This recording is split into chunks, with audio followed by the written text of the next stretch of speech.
প্রিয় শিক্ষার্থীরা, আজ আমরা নিউটনীয় বলবিদ্যা অধ্যায়ের দিনাজপুর বোর্ড 2025 সালের গাণিতিক সমস্যাটি সমাধান করব। তাহলে চলো উদ্দীপকে কি দেওয়া আছে আমরা সেটা দেখে নিই। তোমরা তোমাদের গাইড থেকে বা যে কোনো সোর্স থেকে উদ্দীপকটা দেখে নাও, সাথে সামনে রাখো, অঙ্ক করতে সুবিধা হবে। প্রশ্ন বলা হয়েছে দুটি বস্তু মুখোমুখি সংঘর্ষে লিপ্ত হলো। দুইটা বস্তু বিপরীত দিক থেকে আসছে, দুইটা মুখোমুখি সংঘর্ষে লিপ্ত হয়েছে। এদের ভর যথাক্রমে 20 কেজি এবং 10 কেজি। তাহলে দুইটা বস্তু দেখো, প্রথমটার ভর হচ্ছে এখানে কত, 20 কেজি।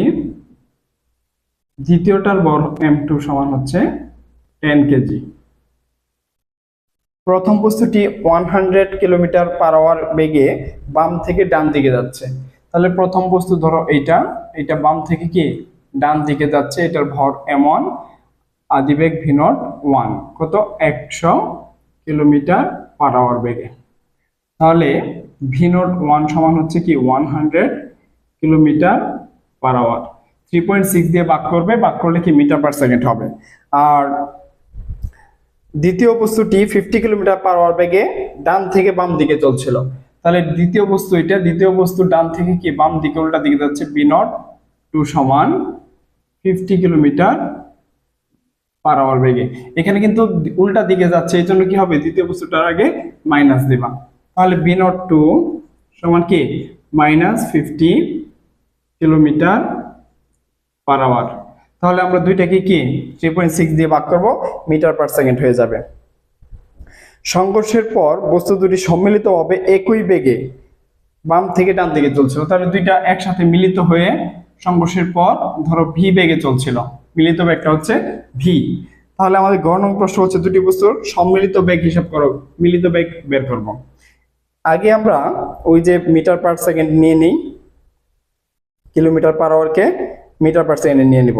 তাহলে 100কে 3.6 দিয়ে ভাগ করো, 100 divided by 3.6, 27.78 metre per second. আর 50কে 13.89 মিটার পার সেকেন্ড। এখন মিলিত বেগের ক্ষেত্রে আমরা জানি কি ভরবেগের সংরক্ষণ সূত্রফল, বা আমরা জানি m1 v0 1 সমান প্লাস m2 v0 2 সমান কি m1 প্লাস m2 ইন্টু মিলিত বেগ হচ্ছে v। দুইটার বেগই সেম, মিলিত হয়ে যেহেতু গেছে, তাহলে m1 v1 m2 v2 হওয়ার কথা, v1 v2 দুইটার মানে v, এই জন্য v কমন নিয়ে নেব। হ্যাঁ, তাহলে মিলিত বেগ v সমান m1 v0 1 plus m2 v0 2 by m1 plus m2। m1 এর মান 20 ইন্টু 27.78 প্লাস m2 এর মান 10 into minus 13.89 by 20 plus m2 এর মান হচ্ছে 10। তাহলে ফলাফল কত আমরা হিসাব করি,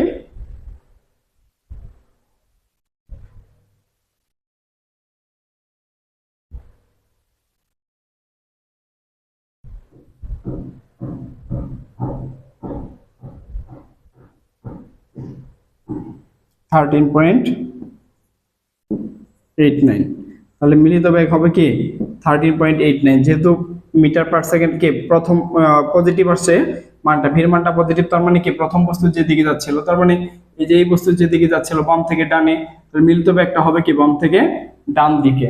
ওকে, তাহলে ঘ নাম্বার গেল। ঘ নাম্বার কি বলেছে দেখি আমরা। ঘ নাম্বার হচ্ছে বস্তু দুটি সম্মিলিত বেগ বাম থেকে ডান দিকে, বাম থেকে ডান দিকে মানে কি পজিটিভ হবে।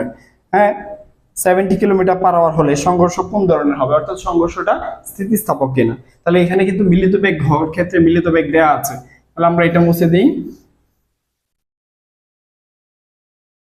ঘতে মিলিত বেগ দেওয়া আছে হচ্ছে 70 কিলোমিটার পার আওয়ার। তাহলে মিটার পার সেকেন্ডে কত আসে,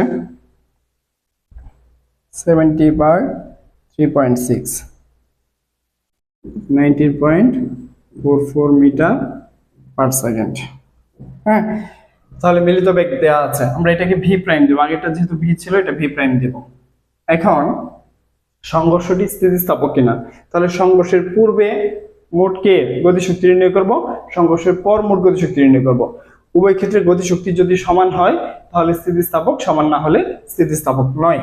তাহলে সংঘর্ষের পূর্বে লিখো, সংঘর্ষের পূর্বে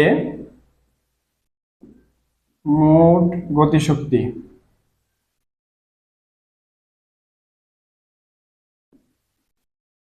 EK1 সমান half m1 v0 1 square plus half m2 v0 2 square.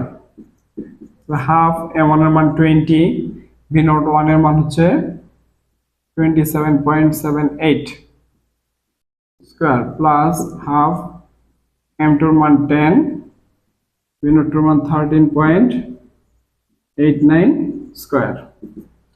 ফলাফল কত আসে দেখি, হাফ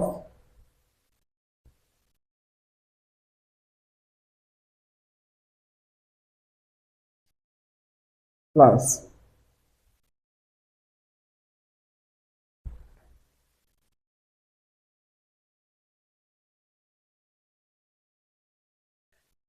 তাহলে দুটো যোগ করলে ফলাফল আসে 8681.9, 8681.9। তাহলে গতিশক্তির একক জুল দিব, ঠিক আছে। তাহলে এটা হচ্ছে কি প্রথম সংঘর্ষের পূর্বে আর কি মোট গতিশক্তি। তাহলে সংঘর্ষের পর মোট গতিশক্তি কি হবে, সংঘর্ষের পর মোট গতিশক্তি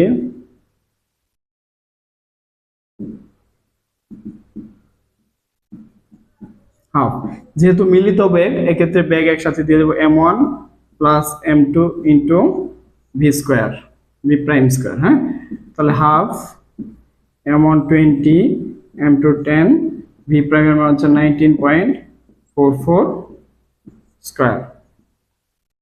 তাহলে কত দাঁড়ায় 0.5, হাফ মানে 0.5 প্লাস ইন্টু 20 প্লাস 10 30 ইন্টু হচ্ছে 19.44 স্কয়ার, 5668.7 জুল। তাহলে দুইটা কি সমান হয়েছে? সংঘর্ষের পূর্বে মোট গতিশক্তি বেশি, সংঘর্ষের পর মোট গতিশক্তি কম।